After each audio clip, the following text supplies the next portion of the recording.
শেখ হাসিনার পতনের পিছনে সমস্ত জাতির বিভিন্ন পর্যায়ের মানুষ, সাংবাদিক সহ সকলের কৃতিত্বে এই শেখ হাসিনার পতনের পেছনে। এই জিনিসটা স্বীকার করতে অসুবিধা আছে? তাহলে তো ঐক্যের কথা যে আমরা বলি, ঐক্য তো এখানেই সৃষ্টি হয়েছে। আপনি যারা অবদান রেখে, যারা আনসাং হিরো, তাদেরকে আপনি কৃতিত্ব না দিয়ে আমরা কিছু লোক যদি মনে করে আমাদের জন্য শেখ হাসিনা চলে গেছে, এটা বিশ্বাসযোগ্য কথা হবে কোনোদিন? কেউ বিশ্বাস করবে? সুতরাং ঐক্যের কথা যখন বলবেন, কথাবার্তা বলার সময় চিন্তা করে বলতে হবে, সত্যকে স্বীকার করতে হবে, ইতিহাসকে স্বীকার করতে হবে। যে মানুষগুলো ত্যাগ স্বীকার করেছে, চলে গেছে, যারা বেঁচে আছে, স্বীকার করতে হবে। এককভাবে কোনো দেশ এগোতে পারে না। এখানে আমাদের জাতীয় ওয়ালটন টেলিভিশন মাত্র 25,490 টাকায় পাচ্ছেন গুগল টিভি। আজকে এই শীর্ষ নিউজ, সেই যে তার যে ত্যাগ, এটা আমরা একটা খুব ছোট আকারে এখানে কিন্তু পালন করছি, ছোট আকারে পালন করছি। এই মানুষটার যে ত্যাগ, আয়নাগরে গেছে, এই যে বলেছে, সে যে আয়নাগরে কারা গেছে বাংলাদেশে, যে মানুষটাকে আয়নাগরে নিয়ে গেছে, তাকে শেখ হাসিনার সরকার কত বড় থ্রেট ফিল করছে আপনি বুঝেন? অনেককে তো আয়নাগরে নিয়ে যায় না, অনেককে জেলে নিয়ে যায় না, অনেকের বিরুদ্ধে মিথ্যা মামলা হয় না, অনেকে ডিবির কাস্টডিতে সপ্তাহের সপ্তাহ নির্যাতিত হয় না। তারাও বলছে এখন তারা নাকি আন্দোলন করে শেখ হাসিনাকে বিদায় করে দিয়েছে। কি মুশকিলের কথা!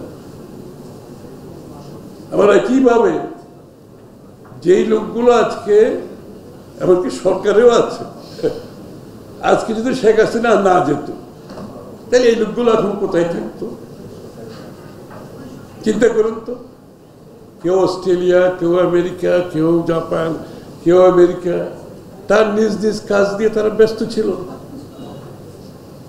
আমি যে এমনও দেখেছি, এদের অনেককে আমরা একটা স্টেটমেন্ট দেওয়ার জন্য পাই না। আমরা বলেছি একটা আপনাদের স্টেটমেন্ট দেন না, হ্যাঁ, আসে নাই তো। আজকে যদি শেখ হাসিনা চলে যেত, এই লোকগুলো কোথায় থাকতো? জাস্ট চিন্তা করুন তো। এরা তো তার যার যার কাজে, যার যার পেশায় নিয়োজিত, তাদের সাধারণ জীবনযাপন করতো না?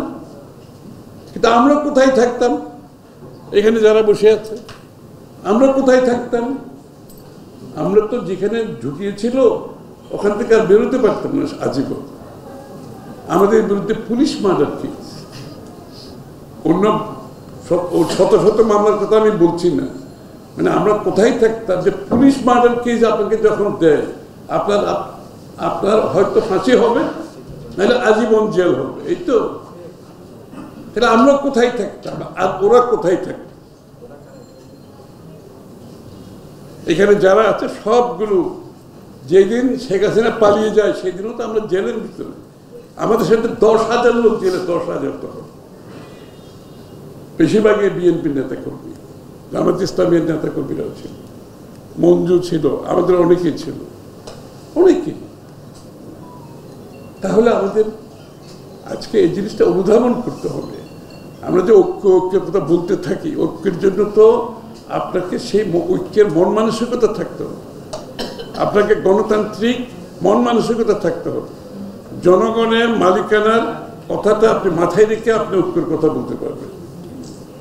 আপনার সুবিধার জন্য ঐক্যের কথা বললে তো সেটা ঐক্য হবে না। আপনি একদিকে আপনার সব কৃতিত্ব নিয়ে যাবেন, যেখানে সবাইকে অস্বীকার করে আবার বলছেন ঐক্যের কথা।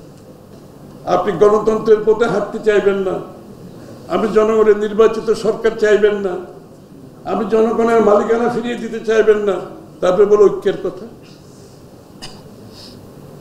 এবং গণতন্ত্র নির্বাচনের সাথে সংস্কারকে মুখোমুখি করবেন কি জন্য? সংস্কার এবং গণতন্ত্র নির্বাচনের কোনোটার সাথে কোনো পারস্পরিক সাংঘর্ষিক কিছু না। আমরা তো 7 বছর আগে থেকে সংস্কারের কথা বলছি, তখন কারো মুখে সংস্কারের কথা শুনিনি। বেগম খালেদা জিয়ার মিশন 2030, ও কি বলেছেন? উনি প্রধানমন্ত্রী 2 টার্মের বেশি থাকতে পারবেন, এটা বেগম খালেদা জিয়ার মিশন 2030। উচ্চকক্ষ 2 চেম্বার, উচ্চকক্ষের কথা উনি বলেছেন। 7 বছর আগে প্রধানমন্ত্রী প্রেসিডেন্টের মধ্যে ক্ষমতার সমতা 7 বছর আগে বলেছে। তা আজকে নতুন কিছু শুনতেছিল তো একই কথা তো আমরা আবারও বলছি। তো যারা আমাদেরকে সংস্কারের সবক দিতে চায় তাদের মুখ থেকে এগুলো আসে, এগুলো আমাদের কাছ থেকে আসছে। পরবর্তীতে 27 দফা, পরবর্তীতে আমাদের সাথে যুগপথে যারা আন্দোলন আছে তাদের দফাগুলো আমরা যোগ করে সাইফুল ভাইদের সহ আমাদের রাশেদ সহ আমরা এটাকে 31 দফায় নিয়ে গেছি।